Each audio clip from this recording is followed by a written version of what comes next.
morning and welcome to WKNI TV 25. And we are proud to have, what is your last name? I forgot to ask. Peterson. Peterson. Eric You Peterson. know, I know you as Eric, and thanks for coming on. You're welcome. Boy, Thank you for having us. We're timely, okay? I mean, you guys, great for the saddest, most tragic day of our lives. that's the nature of our business. I'm actually, my official capacity is marketing representative, and it's very challenging at times to market the company as the company you hope never to call.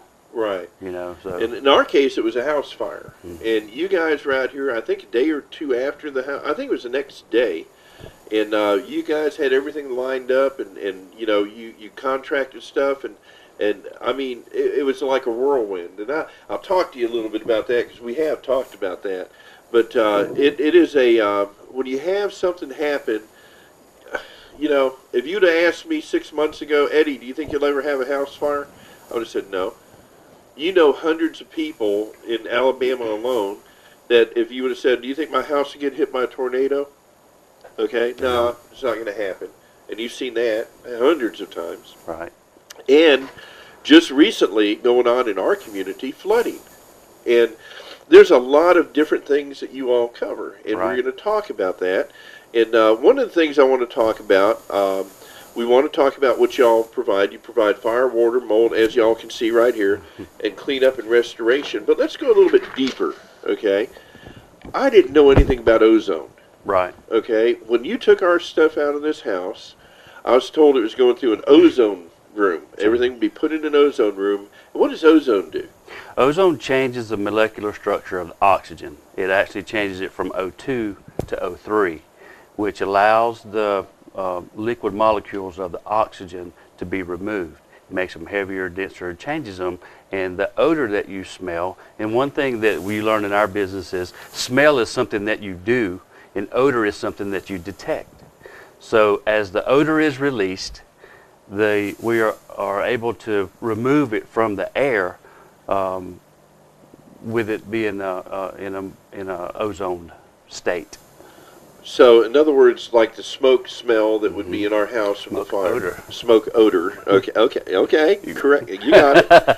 The smoke odor. Got to pick on you a little bit. That's all right. Hey, everybody else does. That's why Carlton got fired right after.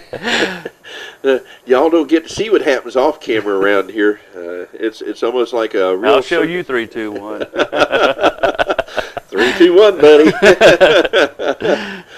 But anyhow, seriously though, our house was, you know, the fire damage was concentrated in the kitchen, dining room, utility room, and a little hallway foyer.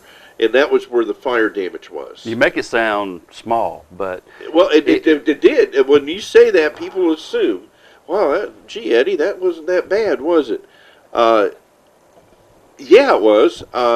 There wasn't a room or a closet or a cabinet that wasn't filled with soot. Soot and smoke. And Right. and soot is both corrosive and abrasive, so it'll damage things, and that's one of the reasons why we really want to get to the scene as fast as we can, both for fire and water damage, because our industry is built on speed of reaction, and the sooner we can get there, the more things that we're able to save. Now, I've seen soot and smoke in a atmosphere eat the tarnish off of hinges, Never thought about that. just the pieces of drawer pulls, and Probably you'll cabinet door handles. Yeah. any kind of metallic knickknacks that people have, collectibles. You know, I did some a spoon collection. You know, Right. the spoons that you get like at wherever you go, Gatlinburg or Grand Canyon. You know, collectible spoons, souvenir spoons. Right. Thank you. And this lady had a couple of hundred, and by the time we got there, I mean, that was one of her biggest concerns, was her spoons, because she spent a lifetime collecting them. Right. Well, monetarily, they wasn't, you know, probably very valuable, but to her, that was her lifetime of collection, and so it was a real concern with her. Aren't artwork is another thing too, because art is usually, and that's what we had a lot of in our house, and paintings and stuff, and family portraits and pictures. And I didn't know it. I was a fireman for all those years. I never, as a fireman, you go put the fire out and you say, folks, wish you the best. Here's a phone number for the Red Cross. We'll pray for you and leave. Yeah. Okay. Well, that's the role. Your job is to put the fire out and leave and make the scene safe. Right. But you don't think about all the damage that was done. You do it to a point, but I mean, you just, you're not that involved in it. Well, this happened. Right. Okay, to me, my family, and the paintings and stuff. I think it was Ren came out, and I was like, well, they were covered in smoke and soot. Okay, a couple of them got heat damage. And I was like, wow. I says, just wipe them off. Don't worry about it. And he says, oh, no. He says, you don't realize if that smoke got back in there, the glossy on the paint or on the pictures that you have of your family that are irreplaceable, my mother-in-law, father-in-law that has already passed, and so on, and my mom and dad. I don't know what all the noise is going on over there. Sounds like a woodpecker gone crazy over there. But anyhow. But you're right, and and that's another reason that when something happens, please consult a professional restorer of things like art, because it's really easy to permanently stain it if it's not handled appropriately, because soot is also absorbent, so it will attract oils and liquids, and then when it does, it's very, very difficult to remove those stains from any material. Well, let's go ahead and get away from my house fire, and well, let's just go ahead and wrap it up real quick. But y'all came to our house, you packaged everything up very neatly, wrapped it, took care. You had some ladies come out, and they took great care in making sure everything was wrapped in bubble wrap, put in boxes, and then you had a crew come out and pack all this stuff up, including the furniture in the house. Right. And it disappeared for, well, in our case, almost 4 months. Right. And where does it go from there? What do you do? Well, we take it, once an incident happens, we go in and we inventory the things that we remove, and we try to work with you or any other homeowner that might be affected in creating, in your insurance company, in creating a salvageable and non-salvageable lists. The things that are burned beyond repair, obvious repair, then the insurance company typically will not spend the money to try to repair it if it's just going to be better to replace it. So we're sensitive to that, and so we try to take the things that we know we can clean and get them out of here and take them to a more controlled environment, and we ozone the things that needs to be ozoned to remove odor, and then put through a cleaning process. And there's a cleaning process for almost every type of material that SERVPRO has developed over the years, and then we store those in a climate controlled environment until your house is ready to go, and then we move them back. And that just happened this past week with us, and you keep them in storage and things like that. But let's back up here a second, because I sat there when y'all came in and y'all took. I was like, why did they take my big screen TV?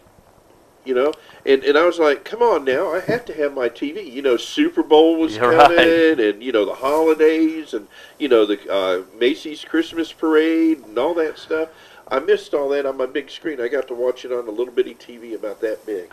Electronics is one of those that actually is very time critical, because it's the components that you don't see, the motherboards and the solder in there. Remember I said the soot and smoke is corrosive and abrasive.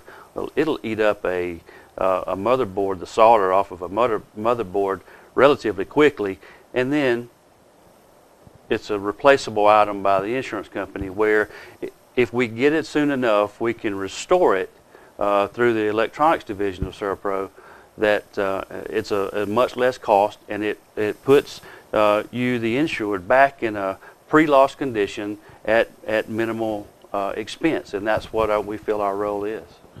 Well, everything came back, and the first thing the guys off the truck said is, Mr. Lewis, your big screen TV is just a few steps away from being in.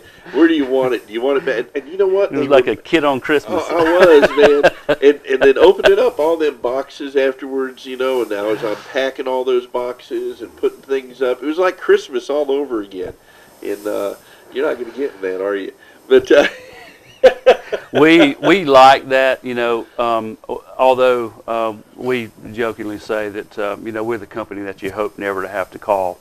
People are really glad to see us show up because a lot of people just really don't, especially folks that haven't experienced a tragedy like this, they don't really know what to do. And so they're glad to see somebody that has some experience in dealing with the things that, you know, life brings you, unfortunately, sometimes. Well, you brought it back better than the day it left, and that's, you know, important because, you know, it's sometimes, well, I'm going to give you an example of what Wes did, okay? Y'all know my grandbabies. They've been on here, and I'm not blaming any of them, but we have this really nice coffee table, okay? And I love this coffee. My wife don't. I love it. But it's one of them old... It's gorgeous piece of furniture. Yeah, it's really, really nice. Well, somehow or another, one of the legs inside got broke. Well, I, for about 2 years, had been putting wood glue on it, trying to patch it up, and trying to put screws in it, every which way. Well, this was not damage suffered in the original fire. Well, Wes took it upon himself, sent it out to somebody that he knew, had the whole leg reconstructed and put back on that table at no cost to the insurance company or me, just because he felt that it was a piece of furniture that was nice enough to have repaired. Absolutely, and we try to do things like that, and we're fortunate, and I've worked for a couple of different franchises in the SERVPRO system, and the franchise that services Greenville, Troy, Andalusia is it's a small franchise, but it is a very thorough franchise, and it offers a lot more services than some of the larger franchises.